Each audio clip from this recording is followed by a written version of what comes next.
On va débuter officiellement ce 14e webinaire. Alors, bienvenue tout le monde. Simon Chamberlain, ici de l'entreprise Bombe Conseil. Mon invité aujourd'hui, c'est Jean Lucier de l'entreprise Logatel. Jean, dans le fond, est un spécialiste de la téléphonie IP. Pour les questions, en fait, pour la logistique derrière ce webinaire, en fait, je vous demanderais, si vous avez des questions, vous pouvez le faire de différentes façons. Vous pouvez utiliser le chat qui est dans votre barre du bas. Là. En fait, en français, c'est conversé, fait que j'imagine qu'en anglais, c'est chat. Donc, vous pouvez utiliser ça. Je vous invite peut-être à vous manifester en ce moment dans cet espace-là pour simplement nous dire de où vous participez à ce webinaire-ci. Il y a aussi des questions et réponses que vous pouvez utiliser. Questions et réponses, ça nous permet en fait de faire un suivi vraiment sur celles qui sont répondues. Fait que je vous encourage à les utiliser. Puis enfin, il y a aussi un principe de lever de la main. Vous pouvez lever la main pour intervenir d'une façon audio. Ça, on va le faire à la fin du webinaire. Donc, si vous avez des questions. Parce qu'on va avoir, au fond, une période de questions à la fin. On en a déjà un certain nombre qui avaient été soumises, puis pour lesquelles on s'est un peu cassé le coco, Jean et moi, lors de notre séance de présentation. Donc, on est au 14e webinaire de cette série-là qui porte essentiellement l'idée derrière ces webinaires-là, c'est de démystifier la transformation numérique des entreprises, de présenter aussi certaines technologies qui sont pas nécessairement pointues, mais d'usage pour moi plus général. Et ça fait longtemps que je voulais aborder la question de la téléphonie IP parce que pour moi, c'est une technologie qui est très 4.0, qui porte beaucoup à la flexibilité puis l'agilité qu'on veut se donner à cette ère de l'industrie 4.0. Moi, ma première exposition avec la téléphonie IP remonte à mes premières années sur le marché du travail. En fait, au tournant de 99, je travaillais pour une petite boîte de consultation qui s'appelait Proximité. Et on était revendeur notamment d'un produit qui était fait par la compagnie Interactive Intelligence. Je ne sais pas, Jean, si tu as connu ces produits-là, mais en fait, ce que j'ai vu juste avant notre rencontre, c'est qu'ils ont été achetés par Genesis au tournant de 2006, je crois, pour 1,5 milliard. Puis donc aujourd'hui, ça fait partie d'un gros groupe international. Mm-hmm. J'en espère autant. Ouais, c'est ça. Puis au fond, à l'époque, moi, j'avais 27, 28 ans à cette époque-là. Puis on avait, tu sais, le premier client qu'on avait eu, c'était notre propre bureau. Mais on avait installé ça, puis on avait la téléphonie IP sur nos ordinateurs. Ça nous permettait notamment, entre autres, de recevoir nos messages vocaux directement dans notre boîte Outlook ou Exchange. Et moi, je trouvais ça absolument superbe. Puis, au fond, depuis ce temps-ci, ça fait un peu plus que 20 ans. Puis, on voit que ça s'est répandu progressivement, mais je trouve encore que c'est une technologie qui est encore méconnue. Puis c'est pour ça que le fait de tenir ce webinaire-là va permettre un peu de démystifier ça auprès de notre auditoire qui est là ce matin. Puis je salue tout le monde. Puis, de toute façon, on va être en rediffusion sur YouTube pour la suite des choses. Donc, tout le monde, je vous présente Jean Lucier de la compagnie Logatel. Jean est une connaissance en fait, on se connaît depuis environ 2 ans. C'est tout, je pourrais dire, un ami. On échange régulièrement. Puis, au fond, moi, j'ai pensé à lui pour ce webinaire-là parce qu'il travaille là-dedans depuis un certain temps. Il a un peu appris ça de façon autodidacte. Puis, ça l'a amené à développer sa compagnie. Il en a même acheté une autre l'année passée. Donc voilà. Jean, je vais te demander de te présenter brièvement, puis après ça, on pourra procéder avec notre agenda. D'accord, merci Simon. Mon nom c'est Jean Lucier, ça a été dit fréquemment. Président de Logatel, une petite compagnie en croissance de téléphonie IP. L'historique de Logatel, un petit peu rapidement, c'est que moi, je suis spécialisé en solutions Linux. Et naturellement, en Linux, il y a des champs de compétences assez pointues, dont l'hébergement web, des choses comme ça. Et entre autres, les plateformes de téléphonie IP sont pour la plupart tous en Linux. Et c'est ce qui m'a amené à la téléphonie IP. On a commencé le Linux en 2008 et la téléphonie IP est entrée dans une voie normale d'évolution à partir de 2013. Donc, déjà 7 ans. Et puis, oui, un peu autodidacte parce qu'il n'existe pas d'école. Bon, il y a des formations des différentes compagnies, mais ça a été du essai-erreur et en utilisant mon background d'informaticien Linux. Voilà. OK, super. Donc, on va passer au point de discussion. Là, on va avoir une période d'environ 40 minutes avec différents sujets qu'on va aborder. J'invite les gens, pour ceux qui viennent de se joindre, vous pouvez utiliser le chat pour poser des questions ou encore le principe de questions et réponses.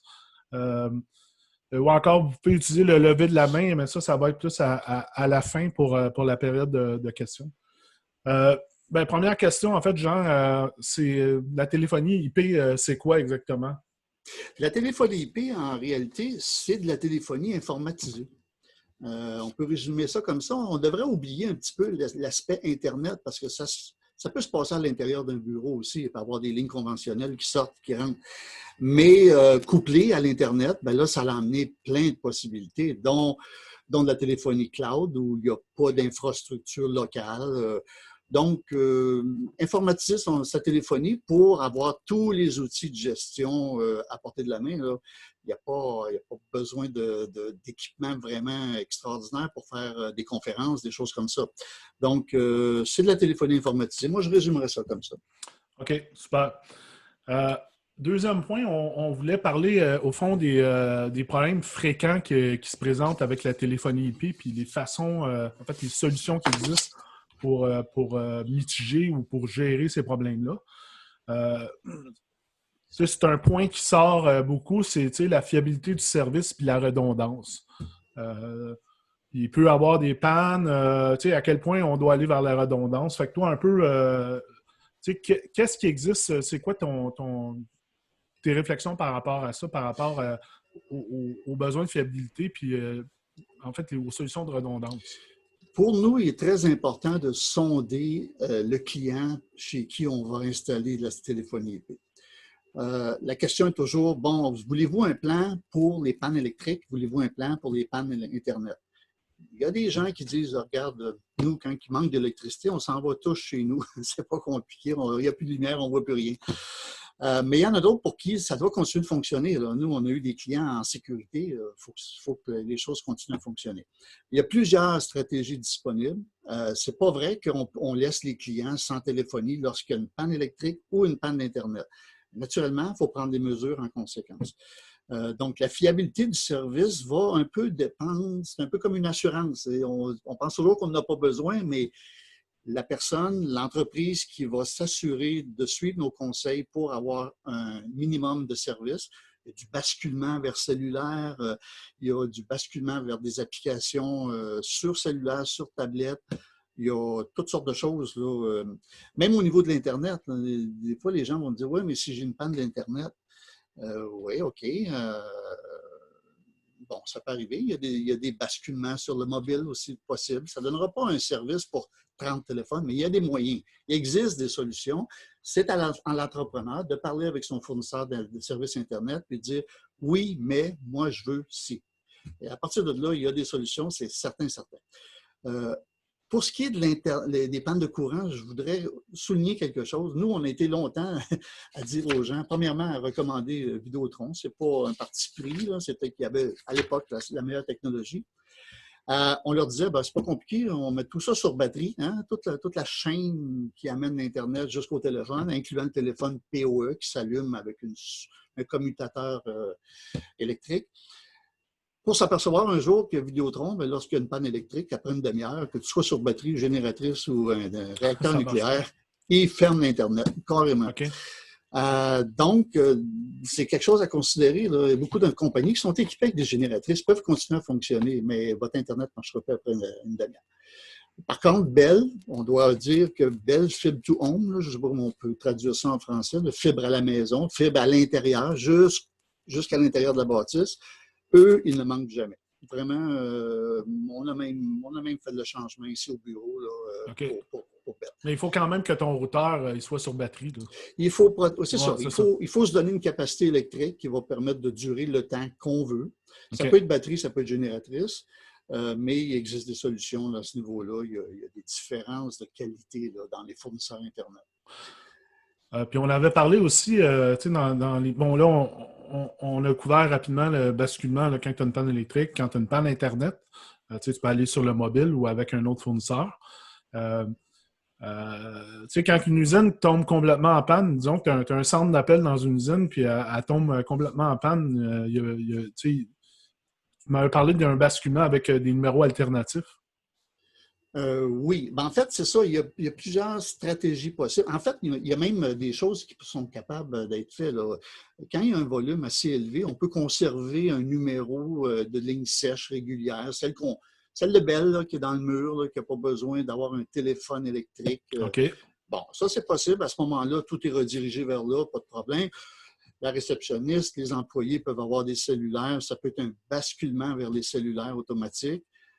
D'ailleurs, ça, on l'utilise de plus en plus fréquemment, même en temps normal, parce que les gens quittent leur bureau à la volée, ils s'en allent sur le chemin, puis il faut que leur téléphone de bureau les suive. Donc, il existe plein de solutions qui vont permettre d'assurer une continuité du travail. C'est ça qui est important. C'est pas si fragile que ça, l'Internet, la téléphonie IP. Ça vient justement avec des avantages un vieux système Nortel n'aura pas. Là. S'il manque d'électricité, on oublie ça, il n'y a plus rien qui fonctionne. Puis il n'y a même plus de moyen de basculement. La téléphonie IP est un petit peu plus évoluée à ce niveau-là. OK. OK. Je pense qu'on est rendu à discuter un peu du deuxième problème majeur qu'on avait abordé avec la téléphonie IP. Dans le fond, c'est les erreurs professionnelles potentielles. Oui. C'est le fameux 911. C'est un exemple que tu répètes souvent, mais... C'est pas le fun de parler de ça. Hein? Ouais. C'est de la sécurité, c'est la vie, c'est des affaires qu'on pense, on prend ça pour acquis, mais c'est important en téléphonie IP de s'assurer que l'entreprise qu'on choisit a les bons outils concernant ces systèmes de sécurité. Ils sont quoi? Bon, oui, le 911, parce que le 911 d'une téléphonie IP, c'est une téléphonie mobile. Contrairement à l'ancienne téléphonie conventionnelle qui est reliée à une adresse, moi, si j'ai un téléphone IP branché sur le cloud à l'entreprise, puis qu'il arrive une petite pandémie, là, quelque chose comme ça, je prends mon téléphone, je m'en vais chez nous. Je ne suis plus à l'entreprise. Le 911, il n'est plus là. Donc, il faut alimenter la base de données du service 911, qui est un service privé que les compagnies de téléphonie IP vont utiliser. Mais il faut que ça soit à jour, il faut que ça soit bien fait, il faut que ça soit toujours fonctionnel, parce que si on ne peut pas parler, il faut qu'il soit capable de faire matcher en bon chinois le numéro de téléphone, notre afficheur, avec la base de données, les données qu'ils ont envoyées. Mais ça veut dire concrètement, là, moi, disons que j'ai ma téléphonie IP, la plupart du temps, je suis chez nous. OK? Ouais. Là, l'autre jour, le voisin a mis le feu. J'ai pris mon cellulaire, mais il y avait le feu à côté dans la cour extérieure. J'ai appelé 911 avec mon cellulaire, ça a marché. Avec la téléphonie IP, toi, il faut que tu aies configuré que ça pointe vers le bon service 911. Non, en réalité, c'est que toi, tu as pu parler et dire il y a un feu chez mon voisin. Ouais. Ça ne causera aucun problème en téléphonie IP. Il n'y a pas de problème. Mais on s'entend que s'il y a un cambrioleur dans la maison avec un AK-47, on ne peut pas trop parler. On essaie d'être discret. Donc, ils doivent savoir où on est. C'est sûr que ça va être à la maison. Si la même chose se produit chez ton voisin, ben, ils vont atterrir chez vous, c'est sûr. OK? Mais c'est quand même important, premièrement, d'avoir ces inscriptions-là. Puis deuxièmement, au moins minimalement, là, au moins pour la maison, je pense aux gens, moi, on a beaucoup de clientèle en Floride, des snowbirds qu'on appelle. Ouais. Eux, on leur fournit 2 numéros de téléphone, un pour la Floride et un pour le Québec ou l'Ontario, dépendant où ils sont. Puis, ça permet, au changement de saison, de modifier l'afficheur pour que, s'il arrive quelque chose comme ça, crise cardiaque, on ne peut plus parler, ou les services d'urgence qu'on utilise. Ils vont savoir qu'ils sont à la bonne place. Ils vont savoir qu'ils sont en Floride, ils n'enverront pas l'ambulance à Shawinigan. Bon, c'est déjà arrivé. Okay. Donc, c'est des choses importantes, là. OK. Mais ça, dans le fond, le, en fait, le fournisseur avec qui on fait affaire, il faut s'assurer que les autres, ils ont certaines étapes pour installer puis configurer un service. Fait que ça fait partie, c'est pas juste du plug and play. Puis, Exact. Il faut qu'ils comprennent cette dynamique-là, l'importance de cette dynamique-là, incluant, l'erreur est humaine, incluant s'ils font une erreur. Ça prend une entreprise qui a une assurance responsabilité professionnelle qu'on appelle une assurance erreur et omission. On oublie de la faire, l'entrée du 911, parce qu'il en passe tellement, puis bon, ça rentre, ça sort. Snowbird est revenu au Québec, il nous a envoyé un courriel, il est perdu au travers de nos 50 courriels, on oublie de le faire. Il faut qu'il y ait des choses comme ça. Il faut que les gens soient assurés, il peut y avoir des pertes de revenus dues à une erreur majeure. Mal configurer le système. Quand tu veux contacter le département des ventes, ça appelle à tel poste, mais il a mal configuré. Tu perds tes appels de vente. C'est ça, c'est ça. Tu envoies un technicien installer des téléphones, puis tous les vases du chinois du 12e siècle tombent tout à terre parce qu'ils accrochent. Mais il faut que tu sois assuré. Tu sais, c'est important qu'une entreprise de téléphonie ait une assurance. Okay. Il y a une chose aussi, beaucoup d'entreprises ont encore utilisé des appels anonymes. Là. On n'affiche pas notre nom, on n'affiche pas notre... dans le cadre d'un 911, c'est problématique, justement, parce que le service de 911 en téléphonie IP doit savoir quel numéro appelle. Donc, il faut faire attention à cet aspect-là. OK. Très bien. Parce que certaines compagnies de téléphonie IP, par paresse ou par omission ou par erreur, vont oublier de vous mettre un CID, là, un caller ID. OK. Je pense que le troisième problème qu'on avait parlé, au fond, c'était l'abandon des clients en téléphonie IP. Dans le fond... Oui, c'est ça. En fait, ce qui arrive, c'est que comme un restaurant, on peut partir ça avec une table, 4 chaises et un poêle. Là. Il y a des gens qui partent en téléphonie IP parce qu'ils connaissent un peu l'informatique, puis à un moment donné, ils ne trouvent plus l'intérêt, ça bloque, ça n'avance pas assez à leur goût, c'est pas assez payant, c'est pas assez ci, pas assez ça. Puis il y a de l'abandon, il y en a vraiment beaucoup. Nous, on a fait l'acquisition d'une entreprise en décembre de l'année passée, puis la personne voulait passer à autre chose et a eu la brillance et le respect pour ses clients de mettre en vente sa clientèle. Et d'après les contacts que j'ai eus au CPRST, on peut reparler c'est quoi le CPRST tantôt, ça arrive fréquemment. Ça arrive fréquemment que des gens abandonnent leurs clients, sont plus rejoignables, le service tombe, puis débrouille-toi, retour.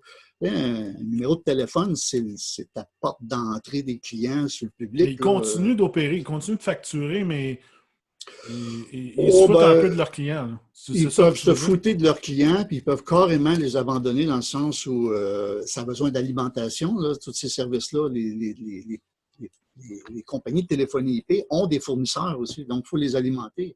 Okay. Si à un moment donné, on dit, regarde, je facture plus, mais je ne paye plus, puis le système téléphonique ne fonctionne plus. C'est aussi simple que ça. C'est très dangereux. Là. Il faut s'assurer un peu du sérieux de tout ça. Là. Et être capable d'avoir une bonne relation là, avec sa compagnie de téléphonie IP. C'est important. OK. Super. CPRST, au fond, t'en as glissé un mot tantôt. Peux-tu en glisser un mot un peu plus? Oui, brièvement, c'est un petit bébé du CRTC qui gère les plaintes relatives aux services de télécommunications, télévision, et Internet et mobile et tout ça. Naturellement, leur plus gros client, c'est Bell Canada. Il n'y a pas de surprise là-dedans. Par contre, c'est à inscription obligatoire. Donc, c'est comme un arbitre entre un litige avec un client et une compagnie de téléphonie IP, dans notre cas. Là. Personne ne souhaite l'utiliser, mais c'est un outil qui est intéressant pour le consommateur parce que s'il y a une dernière facture qui est de trop, puis on refuse de la payer parce que le service n'était pas rendu ou peu importe, s'il y a un litige, c'est eux qui gèrent ça, puis il y a des frais énormes, là. Mais c'est pas méchant que votre compagnie de téléphonie IP en soit membre. C'est obligatoire, mais en réalité, il n'y a pas de sanction si tu n'es pas inscrit. C'est un peu bizarre comme système, là. On est supposé tous s'inscrire, mais il ne force personne. J'ai perdu ton son, Simon. OK. Excuse-moi, j'étais sur le microphone le temps que je t'envoie une petite note interne tantôt. Okay. C'est bon. en fait, si moi je fais affaire avec un fournisseur qui n'est pas nécessairement membre du CPRST, est-ce que je peux utiliser quand même les services du CPRST pour me plaindre? En fait, oui, parce que à partir du moment où il y a une plainte contre une compagnie de télécommunications au CPRST, là, il y a obligation pour la compagnie de s'inscrire. OK. C'est comme ça qu'ils vont chercher tranquillement leur masse critique là, pour rejoindre tout le monde. OK. OK. Parfait.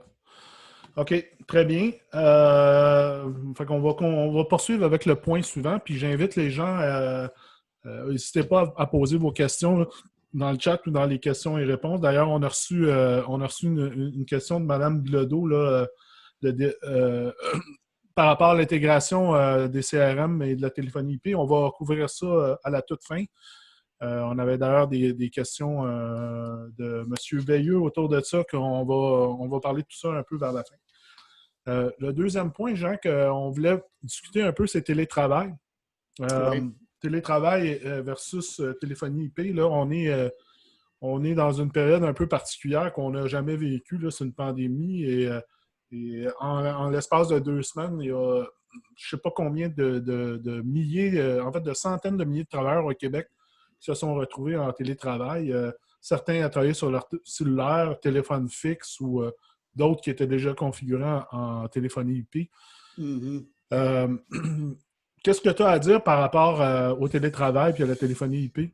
Bon, quand est arrivé cet épisode de pandémie, juste au début, comme toute bonne compagnie, on s'est d'abord soucié de nos employés et de nos clients. Et donc, des communications étaient faites avec les clients pour voir si on pouvait les accommoder d'une certaine façon. Beaucoup de nos clients sont en téléphonie cloud, c'est-à-dire que chacun des téléphones se connecte sur notre serveur par Internet, puis il n'y a pas d'infrastructure locale. Par contre, il y en a beaucoup qui ont un serveur local. Bon, c'est pour des plus grosses entreprises. Et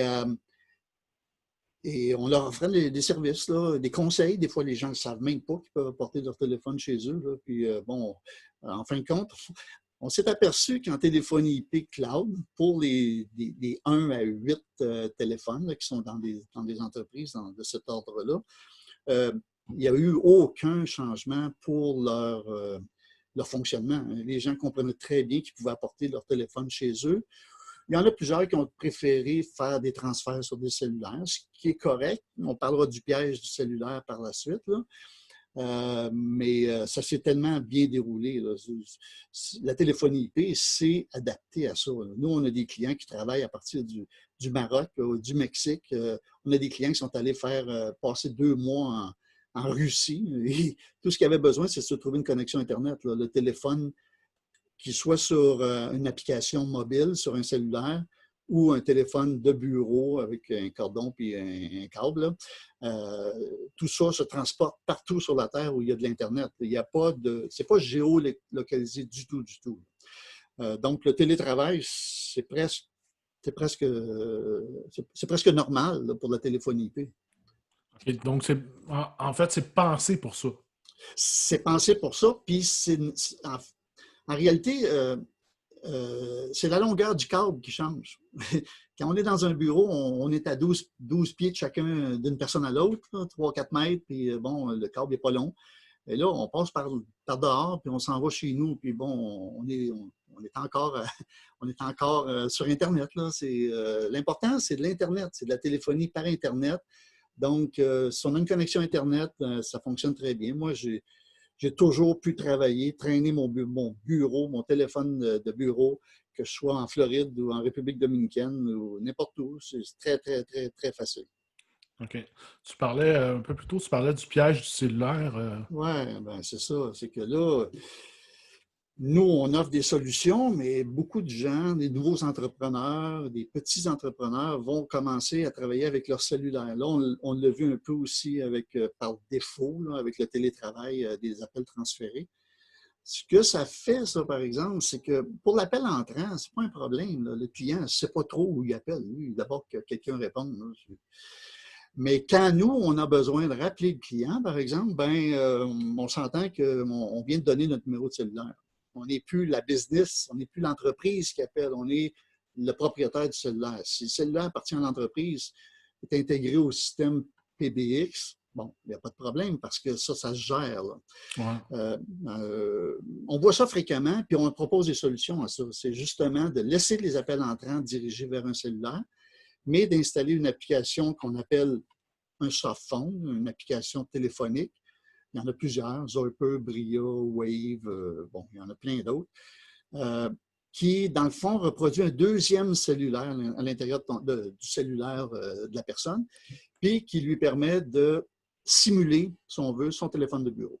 Okay. Donc, on évite ce piège-là en rappelant le client. On appelle comme si on était l'entreprise. Donc, le client, quand il reçoit ton appel, il voit le numéro du bureau plutôt que ton cellulaire en tant que tel. C'est ça, l'affichage. Donc, s'il veut te rappeler, il va passer par le système téléphonique du bureau qui a souvent une certaine filtration. Là, pour les ventes, faites connaissez l'extension, etc. Donc, ça évite là, qu'on se fasse s'appeler 8 heures le soir, samedi matin, dimanche après-midi. Bon. Toutes ces belles petites affaires-là. Excellent. Troisième point dans notre agenda, dans le fond, les gains financiers à implanter de la téléphonie IP. Bon.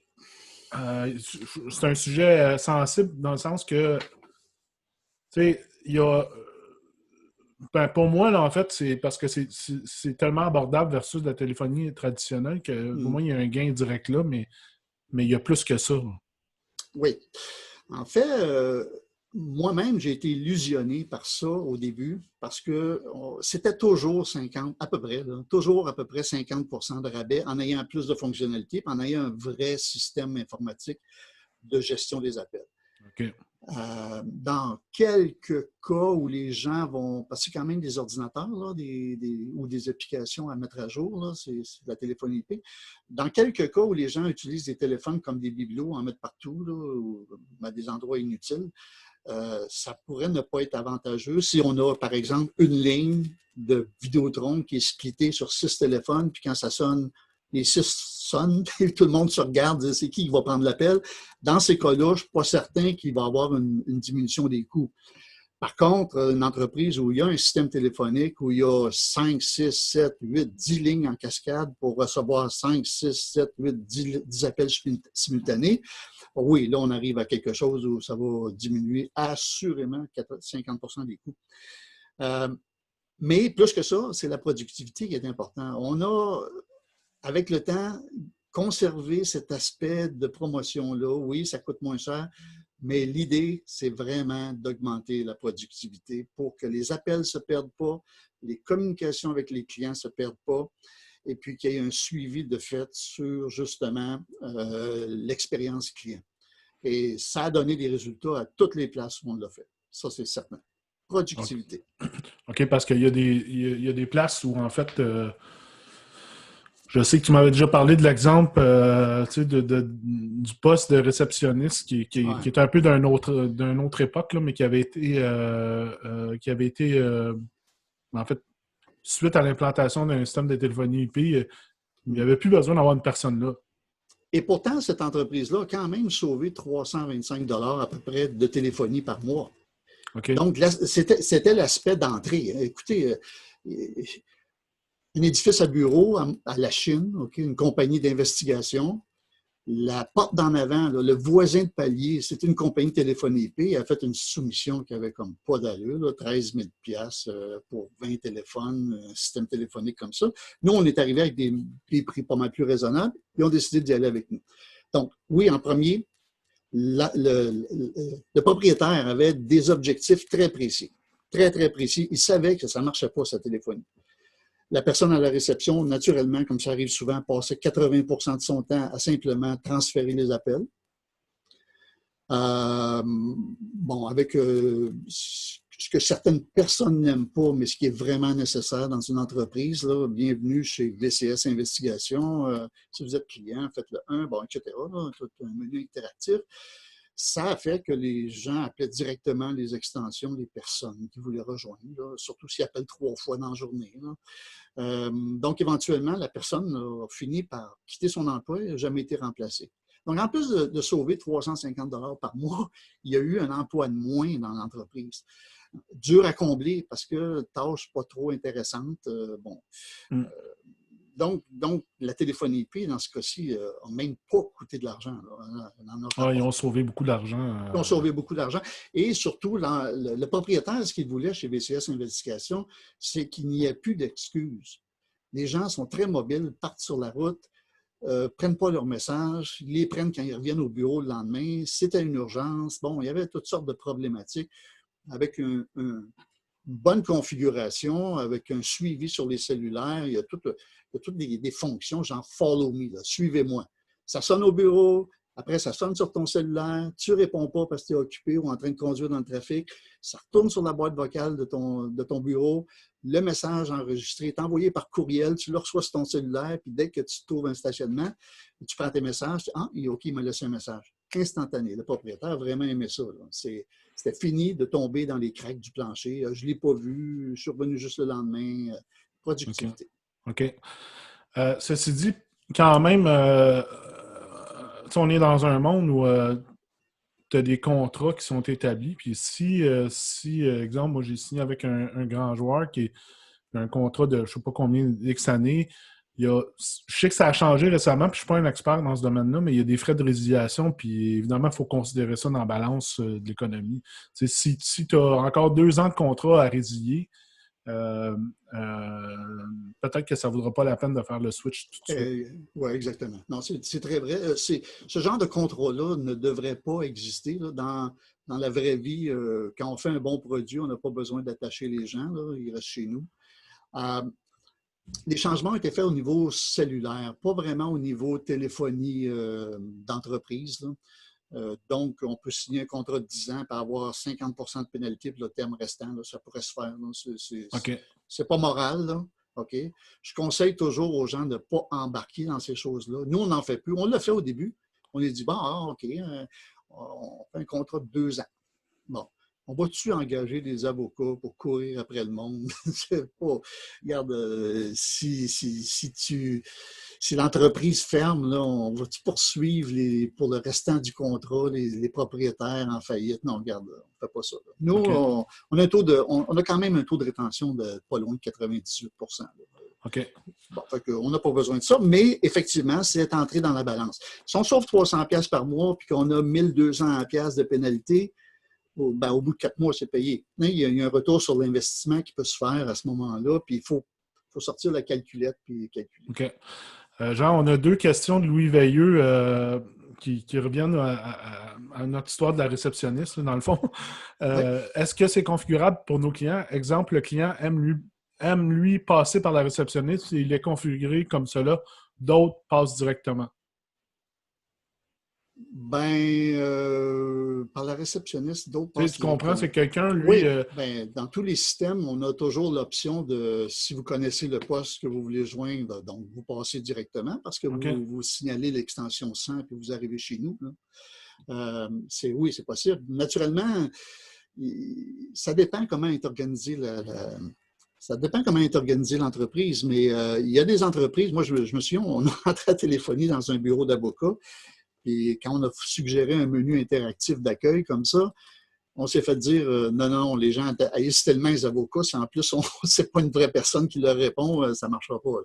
Bon, fait que il n'y a pas une entreprise pareille. Il y a des employés ou des partenaires auxquels on peut rajouter des numéros spécifiques qui permettent une entrée directe. Okay? C'est possible.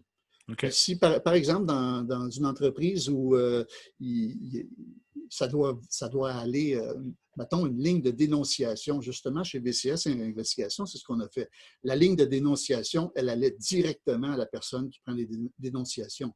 Il n'y a pas le temps de commencer à chercher dans le menu, ça va être à qui je vais parler, puis... il y a possibilité. Oui. OK. Ouais.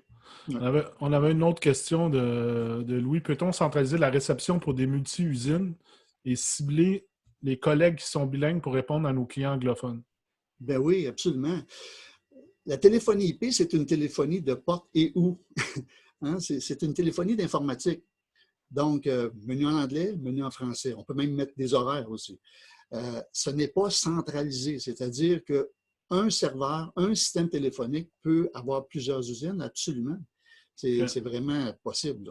OK. Puis naturellement, il y a des préfixes aussi qui peuvent être mis pour nous signaler que, ou des lignes dédiées là, sur les téléphones IP, il y a plus qu'une ligne. Là. Il y en a minimum 2, puis il y en a jusqu'à 7, 8, 10, 12 lignes. Donc, il y a possibilité que certaines extensions soient dédiées, par exemple, à une autre langue. Et puis, on sait que quand c'est celle-là qui sonne, c'est anglophone ou espagnol. Ou, OK. autre. Très bien. 11h35, il nous reste encore quelques points. Au niveau de l'équipement, dans le fond, un des points, c'est on achète-tu l'équipement, on le loue. Je sais qu'il y a aussi de la location achat. Euh, qu'est-ce que tu as à dire là-dessus aux gens? Quels éléments ils doivent considérer pour prendre une décision relativement à ça? Utilisation et, entre autres, l'utilisation qu'on va en faire et le volume, naturellement. Nous, on offre, entre autres, des téléphones en location gratuite. Hein, pour quelqu'un qui veut configurer un de ses travailleurs pour du travail à domicile, puis que la personne ne veut pas, puis que c'est un nouveau client, disons, là, puis que la personne ne veut pas investir dans un téléphone, on en a des petits simples, là, 2 lignes, l'écran pour rétroéclairer. Ça fait très bien le travail. On demande un petit dépôt, les frais de transport, puis le téléphone est gratuit. Là. Fait que dans ce cas-là, ça existe. Naturellement, une entreprise où on a des modèles un petit peu plus intéressants là, pour un bureau. Il y a des modèles de téléphone qui sont comme standards. C'est ce qu'on prend habituellement. Oui, il faut les acheter.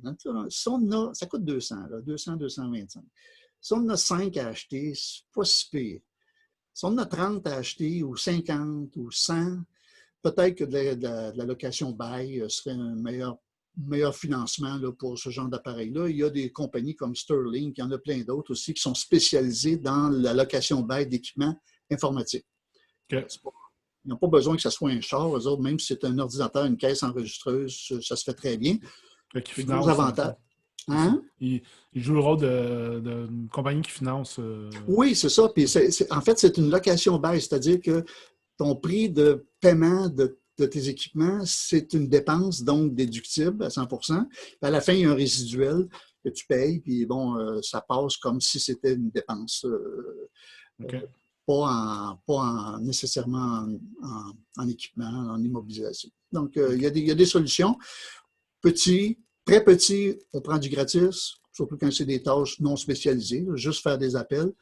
Moyen, on prend des téléphones de bureau, GXP 2140, 4 lignes SIP dessus, c'est très, très bien. On peut faire des conférences à 5 avec ça, là, ça marche très bien. Puis, quand on dépasse un certain volume, si on veut économiser ses ressources, ben, on peut utiliser de la location bail avec des entreprises spécialisées dans ce domaine-là. OK, très bien. Qualité du service de téléphonie IP, c'est quoi les facteurs qui influent sur la qualité du service de téléphone? Bon, dans certaines régions du Québec, disons qu'on a un Internet un peu du tiers-monde. Malheureusement encore, hein, surtout en campagne. Bon, si vous avez le malheur d'avoir une usine dans le fin fond du bois, ça ne va pas bien aller. Ça, c'est sûr. D'ailleurs, ça va sûrement mal pour toutes les autres choses. Là. On ne fera pas du zoom avec ça. Ça a pris du temps avant que des connexions genre coaxiales ou fibres de Bell, Vidéotron, Cogeco, ces gangs-là arrivent à des vitesses qui dépassaient le 3 puis 0.8, upload, download, là, montant, versant, puis tout ça. Aujourd'hui, c'est un petit peu plus répandu. Donc, la téléphonie IP, là, ça prend quand même un Internet de qualité capable de soutenir toutes les fonctions de l'entreprise. Ça ne prend pas grand-chose, la téléphonie IP. Si on a un téléphone, si on en a 5, ça en prend 5 fois plus. Si on en a 10, ça en prend un peu plus. Si en plus de ça, on a des caméras de surveillance à distance. Si en plus de ça, les gens écoutent du YouTube, écoutent les vidéos sur Facebook, bon, ben, il suffit d'avoir une bonne Internet. Parce que le symptôme, c'est, on l'a vu, des fois, on appelle au gouvernement, puis on s'entend mal, ben, c'est parce qu'il n'y a pas assez de bandes passantes. J'imagine que tu es capable d'évaluer, dans le fond, une compagnie qui a 20 postes téléphoniques, règle générale, mettons, en moyenne, je ne sais pas, là, c'est peut-être 8 appels continus en simultané. Ouais. J'imagine que vous êtes capable d'évaluer oui. En bande passante qu'est-ce que ça prend. Une conversation téléphonique, là, dépendant des codecs, on a des codecs beaucoup très légers, là, si OK. on veut, là, mais 80 kilobits seconde, t'en as 10, ça fait 800 kilobits seconde, c'est même pas 1 meg par seconde. Là. Ah, c'est des Donc, pinottes. OK. ben non, c'est des peanuts. Mais si tu as des caméras, si tu as des employés qui sont tous sur le YouTube, bon, c'est sûr qu'il y a toutes choses à une limite. Par contre, lorsqu'on arrive à des entreprises, tu m'as parlé de 20 téléphones, là, je peux monter ça à 20, 25, 30, 50. Souvent, dans une entreprise qui est bien câblée, si on veut, là, on va dédier un circuit, on va rentrer un Internet dédié à la téléphonie, on va lui donner un circuit du réseau et les prises murales, certaines vont être réservées au téléphone, donc il n'y a aucun mix entre les deux. Et puis, ça ne prend pas grand-chose. Un Internet 30-10 pour 30 téléphones, là, ça fait un job, là, sans problème. OK. OK, très bien. Dépend du volume hein, aussi, parce qu'on ne peut pas investir cet argent-là dans une entreprise où il y a 3 téléphones, puis on essaie de sauver de l'argent. On ne mettra pas un autre Internet. Là, Ouais, très on va bien. plutôt augmenter celui qu'on a. J'avais écrit légende urbaine à côté du point de qualité. Je me souviens plus pourquoi, là. Bien, c'est parce qu'à une certaine époque, tout le monde a on se fait souvent accueillir par ça. Ah, j'appelle à des places, là, puis il était en téléphonie IP, puis mon Dieu, ça crichait, puis j'appelle mon beau-frère, il est en téléphonie IP en Floride. Ouais, y a-tu Magic Jack? Fait qu'il y a beaucoup d'histoires qui courent, là, mais il ne faut pas oublier que la technologie de la téléphonie IP a beaucoup évolué. Les codecs sont de plus en plus performants. Couplé à ça, les Internets qui sont de plus en plus performants aussi. Là, il y a 8 ans, avoir un 100 mégabits là, de download, c'était un petit peu difficile à trouver. Là, disons. Il fallait sortir des sous. Là. On peut aujourd'hui avoir ça facilement là, pour quelques dizaines de dollars par mois. Donc, les choses s'améliorent. Mais bien organisé, avec un bon Internet, un setup propre, là, si on veut, là, bien adapté à l'entreprise. Chaque entreprise est différente, c'est certain. Il n'y a pas de problème de qualité. Regarde, moi, je parle de la téléphonie IP à tous les jours avec tous mes clients. Puis, quand ils me disent ça au téléphone, je leur dis, on se parle en téléphonie IP, comment ça va? Ouais, non, c'est bon. Mais c'est ça, il n'y a pas de problème. Comme on se parle avec Zoom, là, Zoom, c'est de la téléphonie IP vidéo. Oui, c'est ça, tout à fait. Ah oui. On avait un point, Jean, sur la productivité, mais en fait, bon, on mentionnait qu'il y avait des possibilités d'amélioration importantes à ce niveau. Mais je pense qu'on l'a déjà couvert lors d'un de nos points indirectement. Point suivant, intégration avec autres outils, CRM, web, softphone sur ordinateur. Bon, je vais commencer par le dernier, là, celui que je connais le plus, softphone sur ordinateur, sur tablette, sur cellulaire. Beaucoup de personnes aiment ça. Même pas dans un cadre d'éviter le piège du cellulaire, tout ça. Là. Le dernier client qu'on vient de signer, une entreprise de Sherbrooke qui est en assurance, c'est tellement pratique d'avoir, au lieu d'avoir un téléphone de bureau, d'avoir ce qu'on appelle une application, un softphone, un logiciel installé sur son ordinateur. Tous les ordinateurs portables sont équipés de caméras, sont équipés de micros. Ça fonctionne très, très bien. On peut même enregistrer avec certaines des applications, dont Zoiper, on peut enregistrer tous les appels qu'on fait, entrant et sortant. Dans certaines professions, ça peut être quelque chose d'intéressant lorsqu'il y a un aspect légal à nos conversations. Là. Et puis, l'espace de stockage sur un portable est quand même assez gros. Puis, une conversation de 2-3 minutes, ça peut prendre 2 MB peut-être. Donc, il y a de la place pour en stocker longtemps. Ça peut être un outil intéressant. Et naturellement, il est transportable. Donc, vous allez dans votre condo en Floride, vous emmenez votre portable, vous vous branchez sur le Wi-Fi là-bas, puis il fait juste plus chaud qu'ici, c'est tout. On peut travailler. Pour ce qui est des outils, genre, bon oui, naturellement, là, la téléphonie peut aussi s'incorporer à des pages web, là, web ART, où on a un bouton appelé, là, puis dans le fond, c'est notre c'est comme un softphone intégré à notre ordinateur qui va parler.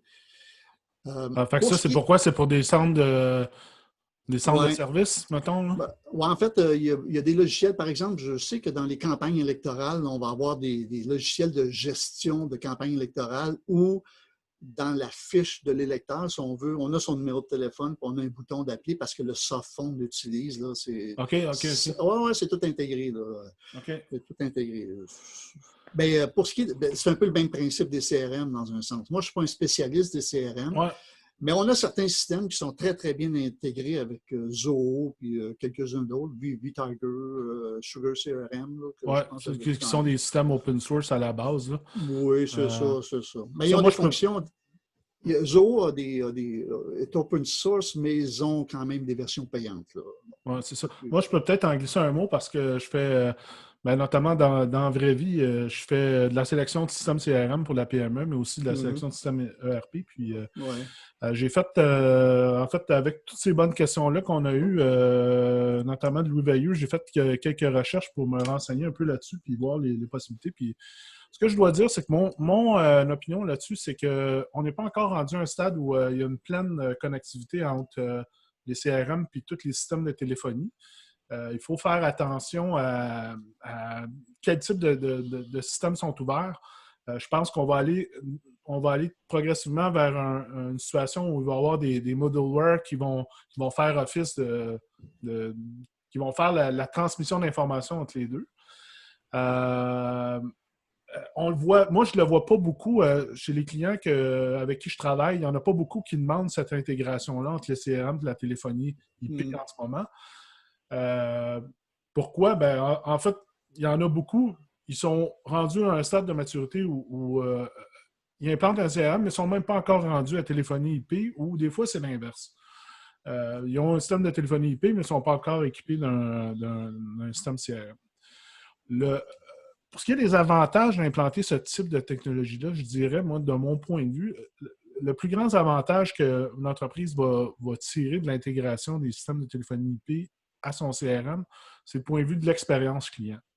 Okay? C'est-à-dire que la personne qui va appeler, en fait, quand on va lui répondre, rapidement, on va pouvoir, on va accéder très rapidement à son dossier. Ça ne sera pas du type de poser la question, bon, qui vous m'appelez, vous êtes de quelle entreprise, quel est votre numéro de téléphone, est-ce que vous parlez anglais ou français? Quant à moi, l'intégration, le fait que ces systèmes-là se parlent, le plus gros bénéfice, c'est vraiment sur le plan d'expérience client.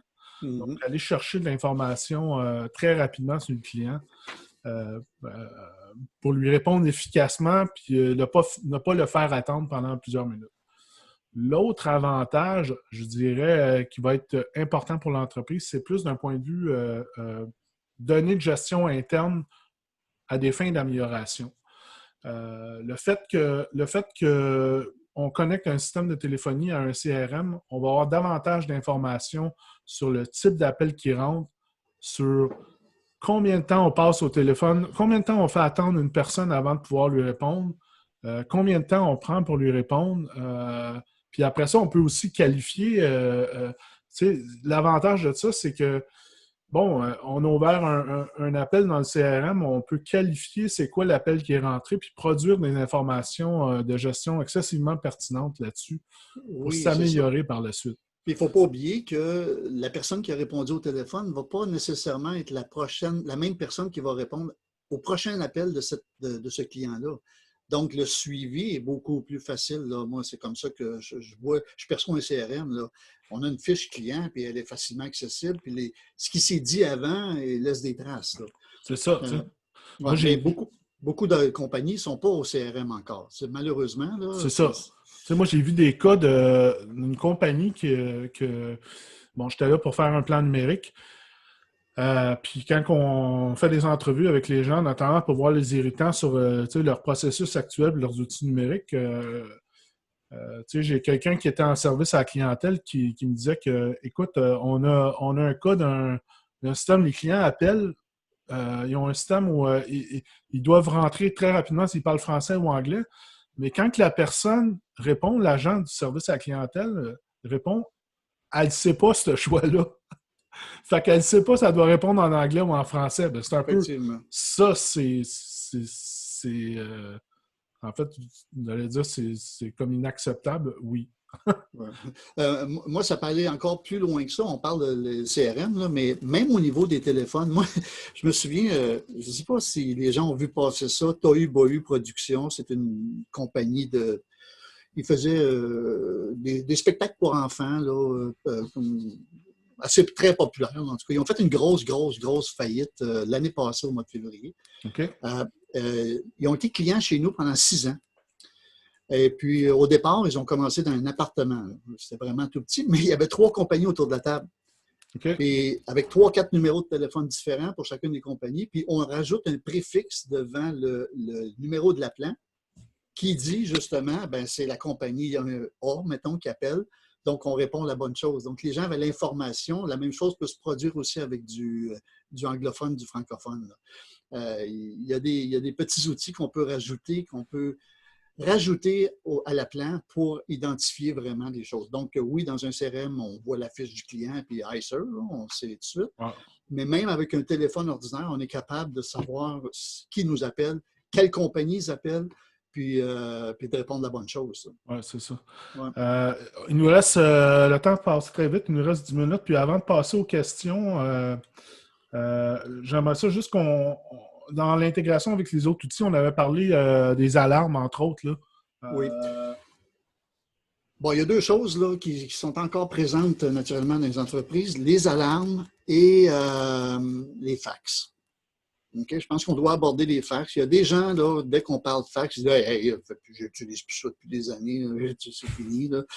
Il y en a d'autres, c'est encore très important. On a des bureaux d'avocats qui fonctionnent, qui travaillent avec le gouvernement, puis ça se passe en fax, là, des fax à des pelles.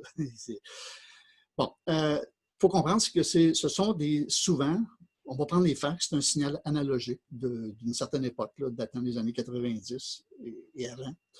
Et il existe un codec qui s'appelle le T38 avec un adapteur qui permet de convertir ce signal-là en signal numérique et de nous l'envoyer dans un système IP, c'est-à-dire de l'envoyer à un autre fax. Okay. Ça, je parle pour un fax sortant. Entrant aussi, on peut faire ça. C'est un petit appareil comme ça. Je ne sais pas si on peut le voir comme ça. Voici, entrée-sortie, numérique, conventionnel. Ça sert à convertir les fax. Les fax entrants dans un système PBX, le système détecte que c'est un fax et non pas une voix et convertit le document en PDF ou l'envoie par courriel. Donc, pas besoin vraiment de l'imprimer sur une machine directement, donc pas besoin d'un adapteur comme ça. Pour en envoyer, ça prend un adapteur ou d'avoir un fax. Il y a des fonctions d'envoi de fax là, dans les PBX qu'on peut utiliser aussi. OK. Si on n'a pas...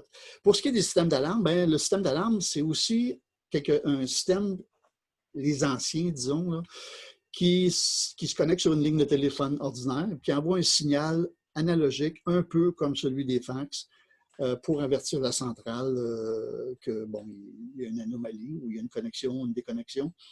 Alors, avec un adapteur comme ça fonctionne la plupart du temps. Sauf que, de nos jours, les compagnies de systèmes d'alarme s'en allent beaucoup sur le mobile et certaines carrément sur l'Internet. Fait qu'il y a des adaptations parce que de toute façon, la technologie téléphonique conventionnelle, c'est pas un domaine d'avenir.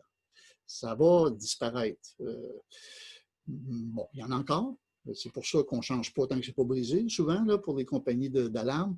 Mais il y a d'autres technologies disponibles de nos jours parce qu'ils sont bien conscients qu'il y a un problème avec... il y a une adaptation à faire là, pour être compatible avec la téléphonie IP. Les premières années, quand on soulevait ce problème-là, les compagnies de sécurité n'étaient pas là du tout. Là. Ça n'avait plus trop. Aujourd'hui, c'est commun. Là. Tu sais, bascule sur le mobile directement dans l'Internet. Il y a plein d'autres solutions là, technologiques. Okay. Mais c'est important de s'en soucier là, parce que le jour où on rentre de la téléphonie IP, il faut regarder notre système d'alarme, voir comment il va être adapté.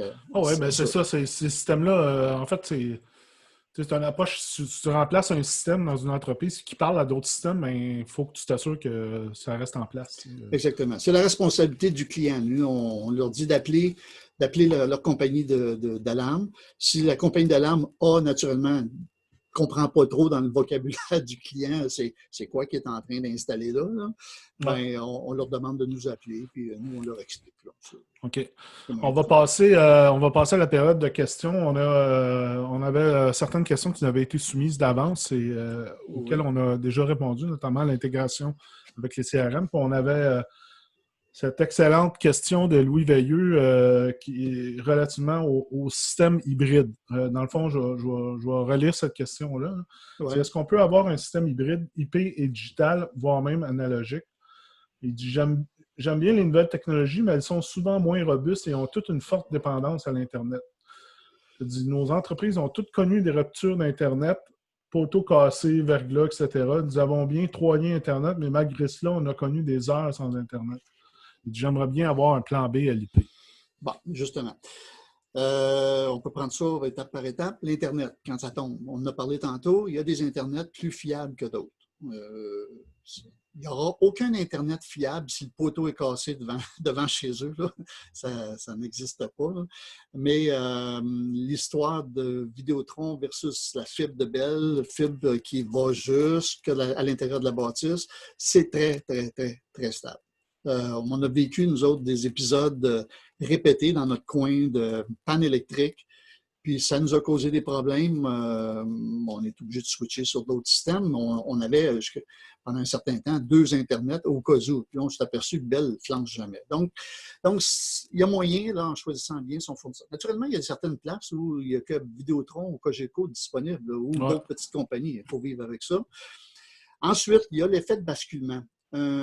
Une téléphonie cloud, même une téléphonie en local, une téléphonie en local a quand même un aspect cloud, veut pas, parce que le serveur se connecte sur nos serveurs. Et il y a des effets de basculement possibles. C'est-à-dire que si notre serveur voit qu'il n'est plus capable de rejoindre le serveur en entreprise, là, il y a l'initiation de basculement vers d'autres solutions. Ah oui, OK. Oui, boîte vocale, groupe de cellulaire, un téléphone qu'on a conservé dans l'entreprise, là, quand on a le volume et qu'on veut payer une petite ligne sèche de 25$ par mois. Là. Il y a toutes sortes d'autres choses, mais ça se passe lorsque notre serveur ne voit plus l'installation.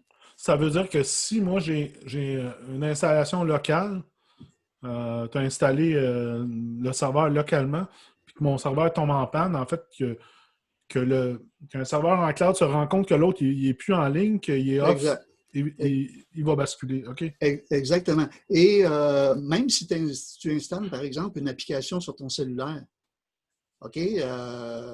Si c'est ta seule façon d'avoir l'IP, c'est sur son cellulaire ou une tablette ou l'ordinateur, si notre serveur n'est plus capable, on a plusieurs plateformes, là, mais la plupart sont comme ça, si notre serveur n'a plus la connexion, l'enregistrement de ces applications-là avec ton compte, ben lui, ça lui dit, OK, il y a quelque chose là, qui se passe. Fait qu'il y a des effets de basculement qui sont disponibles. Il y en a qui disent, moi, envoie ça sur ma boîte vocale, c'est correct, je vais le recevoir par courrier. Il y en a d'autres qui disent, bon, ça ne sonne plus sur mon ordi parce qu'il est fermé. Bon, ben envoie-le sur mon cell, mon numéro de cell normal, là, le vrai cell là, de TELUS. Mais ça peut être des groupes de cellulaires. Envoie-le à toutes nos cells, comme ça, il y a quelqu'un qui va répondre. Ça se passe à l'extérieur.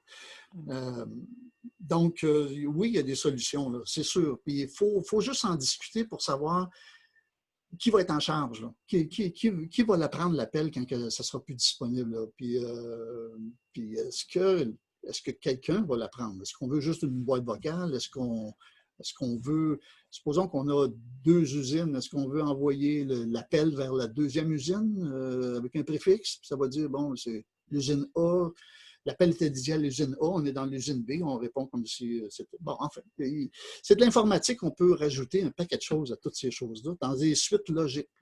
Ouais. Mais ça se fait. Je pense que la question aussi portait sur un système hybride, IP et analogique. En réalité, oui. Sauf que en pratique, on ne le fait plus. Okay? C'est possible d'avoir 6 lignes en cascade qui entrent dans UCM, là, on a des UCM ici là, où il y a des ports FXS et FXO. C'est pour incorporer à la téléphonie IP des lignes conventionnelles. Ça veut dire qu'une fois que la ligne conventionnelle entre dans notre système informatique, c'est à l'intérieur qu'on est en IP. On n'est pas en IP avec l'extérieur, on est en IP avec l'intérieur. Si nos 6 lignes sont occupées, ça sonne occupé. C'est plus de l'IP. C'est pas... On perd beaucoup des avantages. Donc, il y a peu de monde qui vont l'installer. Moi, j'ai vu ça dans une occasion, bien précise. On parlait tantôt des pénalités pour passer en IP. Hein. J'ai vu ça dans des occasions où il y avait encore un restant de contrat. Il reste 2-3 ans. Bon, on veut y aller en IP là, le plus vite possible. On veut s'installer à l'intérieur du bureau, puis on utilise les entrées de lignes conventionnelles branchées à notre système IP. Et ça nous permettra de passer le temps jusqu'à temps qu'on dise, bon, ben, il reste 2-3 mois, on va payer la petite pénalité de 100$, puis on s'en va en IP pur. C'est l'idéal. Vraiment, l'IP pur amène bien d'autres possibilités, dont le basculement en cloud, toutes sortes de choses comme ça. OK. Alors, M. Veilleux, j'espère que ça répond à votre question. Si vous avez des précisions, des commentaires relativement à ça, n'hésitez pas à nous les dire. Il y avait aussi une question relativement au comparatif de système IP. Parfait. Oui, bon, ben écoute, la technologie va rester à la base pas mal toute la même.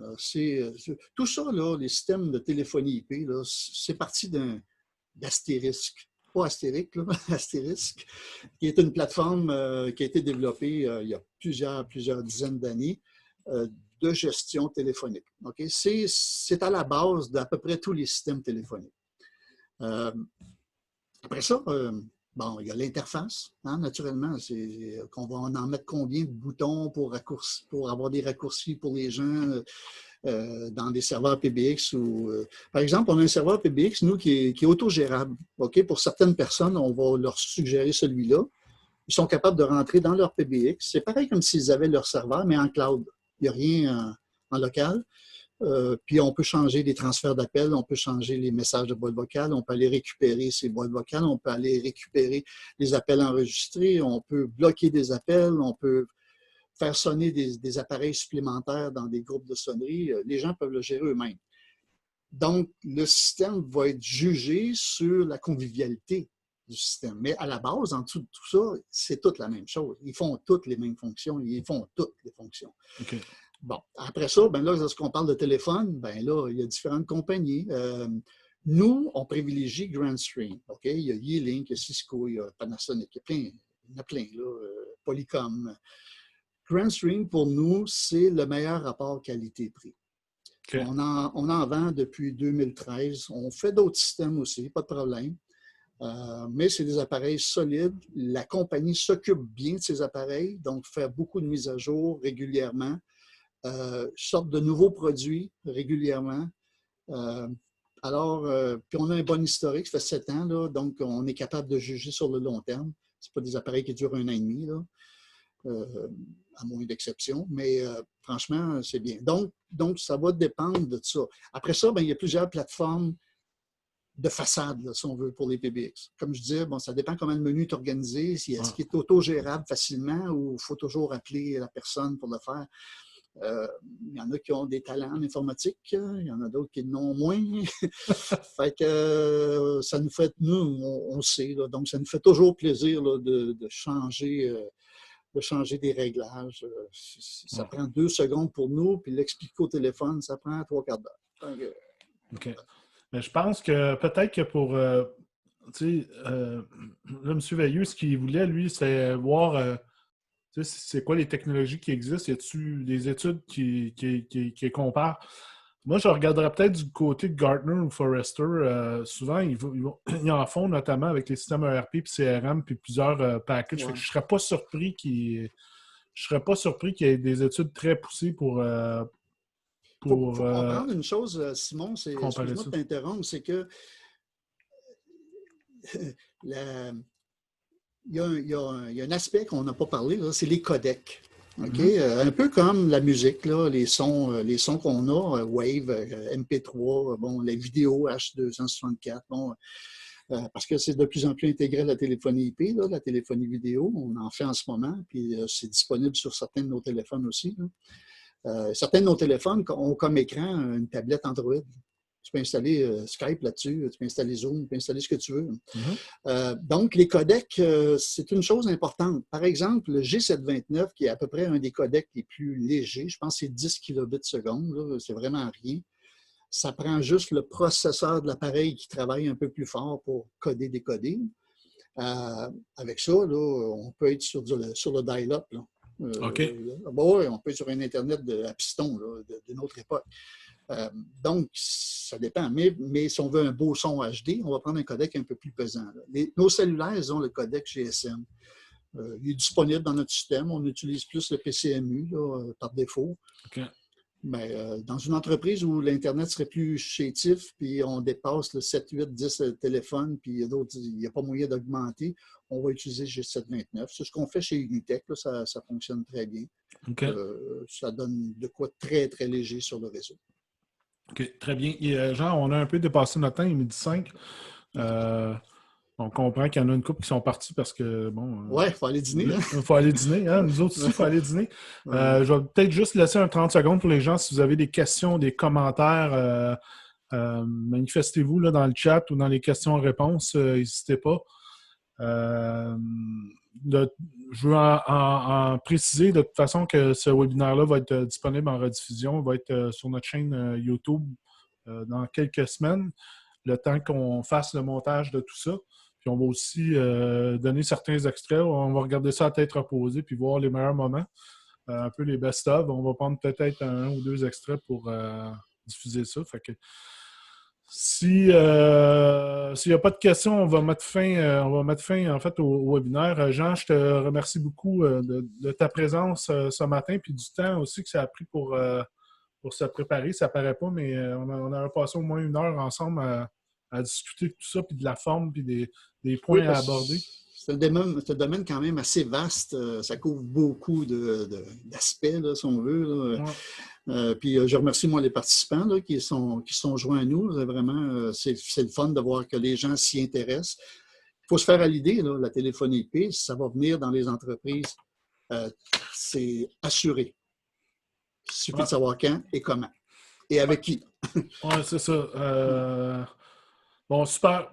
Écoutez, merci de votre présence tout le monde. J'espère que vous avez apprécié. N'hésitez pas à me transmettre vos commentaires ou suggestions en privé si ça vous embête de vous manifester durant un webinaire. Puis, si jamais vous voulez prendre contact avec Jean, ben, c'est relativement simple. Hein, legatel.com. Vous allez le retrouver ou appelez-le. En fait, testez donc ton système de téléphonie IP, on va voir si ça marche. Ben oui. Les gens vont dire, on s'entend-tu bien en téléphonie IP? On se parle. C'est bon. Salut Jean, je t'appelle dans quelques secondes pour juste un petit wrap-up. D'accord, merci. Je ferme ça. Bye bye. Bye tout le monde. Bye tout le monde.